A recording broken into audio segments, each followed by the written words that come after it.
Coba. Ya pemirsa, setelah sebelumnya memberikan dukungan penuh, kabarnya Partai Nasdem kabarnya sudah ingin memberikan dukungan penuh tanpa syarat kepada Anies Baswedan untuk maju di Pilgub Jakarta. Belakangan berubah alur nih kemudian. Narasinya bisa saja mencabut dukungan, ada surat rekomendasi tapi tidak didaftarkan. Nah, apa kemudian ada apa di balik ini? Kita akan bahas nanti. Berikut informasinya.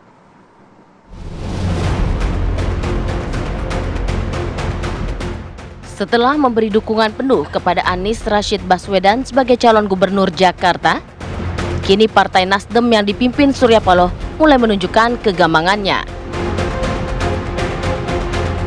Sejumlah elit partai pun mulai memberikan sinyal-sinyal bisa mencabut dukungannya. Alasannya pun sederhana, politik selalu berjalan dinamis. Artinya, rekomendasi yang sudah diberikan oleh partai bisa serta-merta berubah.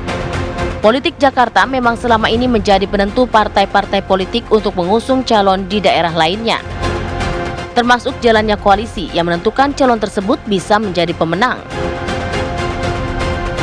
Elit partai politik harus sepakat dalam koalisi dan pengusungan calon yang akan maju di Pilkada Jakarta. Tim TV One mengabarkan.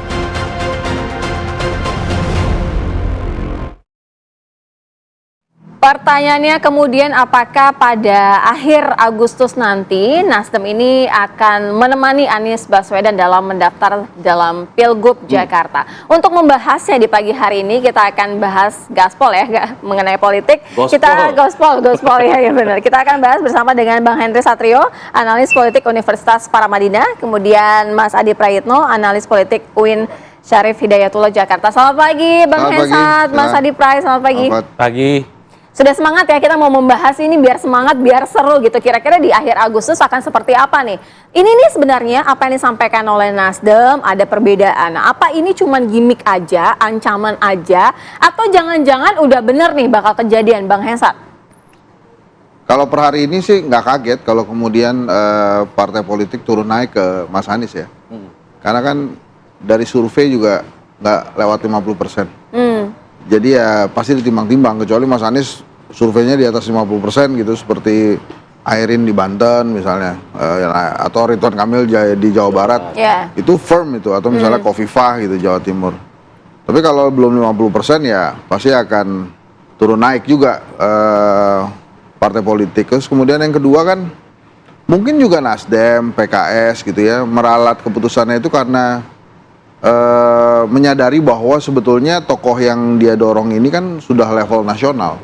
Terus kemudian apakah kemudian meralat keputusan itu bahwa si tokoh ini belum level nasional dikembalikan lagi ke level provinsi ya, nggak tahu juga ya. Tapi kondisi Mas Anies memang tidak ideal dalam sebuah situasi yang saya mengatakannya demokrasi siasat gitu. Karena apa yang diputuskan hari ini dipertimbangkan juga untuk 2029 misalnya. Terus kemudian apa yang diputuskan hari ini akan berimbas ke karir politik, lawan politik Anies Baswedan. Jadi saya dari awal meyakini kalaupun Anies Baswedan bisa maju ke perhelatan Pilgub Jakarta, yaitu mestinya dari Koalisi Indonesia Maju dia dicalonkan. Karena yang berkuasa saat ini dan sudah merasa nyaman atau ada perjanjian tertentu. Anies dari Kim gitu? Iya, itu hanya bisa terjadi memang kalau Anies Baswedan ada perjanjian tertentu dengan Kim. Karena saya nggak ketemu alasannya kenapa Pak Prabowo dan Pak Jokowi mempersilahkan Anies Baswedan maju karena di 2029 nanti kan. Nah kemudian yang kedua memang Anies Baswedan harus berharap pada PDI Perjuangan dan PKS sih. Cuma masalahnya kan menyatukan dua partai ini juga susah. Jadi memang tidak dalam posisi ideal buat Anies Baswedan dan buat warga Jakarta sebetulnya untuk menentukan siapa kira-kira gubernurnya gitu. Kan sampai hari ini ada tersiar kabar lagi bahwa Ridwan Kamil kembali menguat, didorong ke Jakarta gitu ya, karena mungkin juga di Jakarta bisa jadi nggak ada Aniesnya.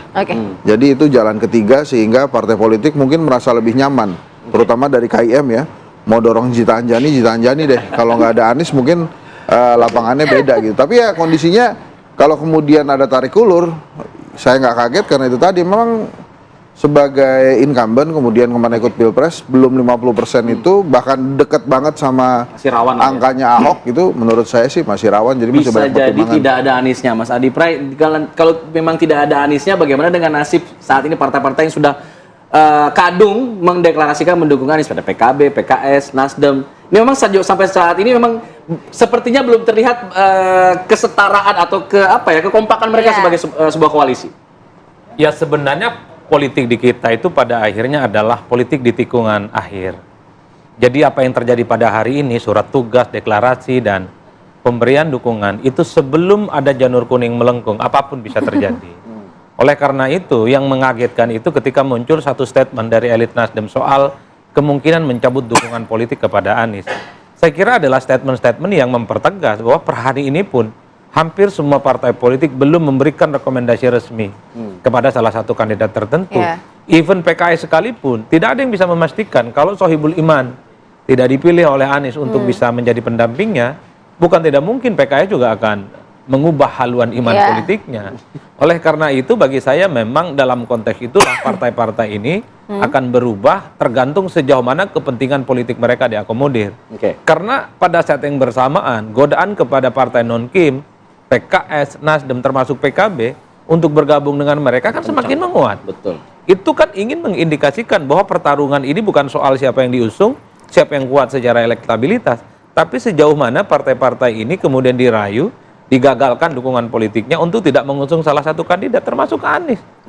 Kan Nasdem, PKS tentu berhitung apa keuntungan mereka mengusung Anies Baswedan. Sementara pada saat yang bersamaan ada tawaran-tawaran surga dari Kim. Gabung berkoalisi dengan Prabowo ini kan insentifnya 5 tahun yang akan datang. Resource ekonomi dan resource politik akan mereka dapatkan. Begitupun dengan PKS. Oleh karena itu kita tinggal uji apakah cintanya Nasdem, cintanya PKS kepada Anies Baswedan cinta buta ataukah cinta yang ada syaratnya. Kalau cinta buta tentu apapun godaan yang muncul dari ruang, ada dari Kim, ya tutup mata. Tapi kalau kemudian ini cintanya adalah ada syaratnya, kalau ada godaan yang jauh lebih menggiurkan datang ke Nasdem, datang ke PKS, dia akan goyang-goyang itu iman politiknya, Pak. Cinta buta atau cinta bersyarat kita bahas nanti masih dalami lagi. Usai jeda, tetap di sini di Apa Kabar Indonesia Pagi.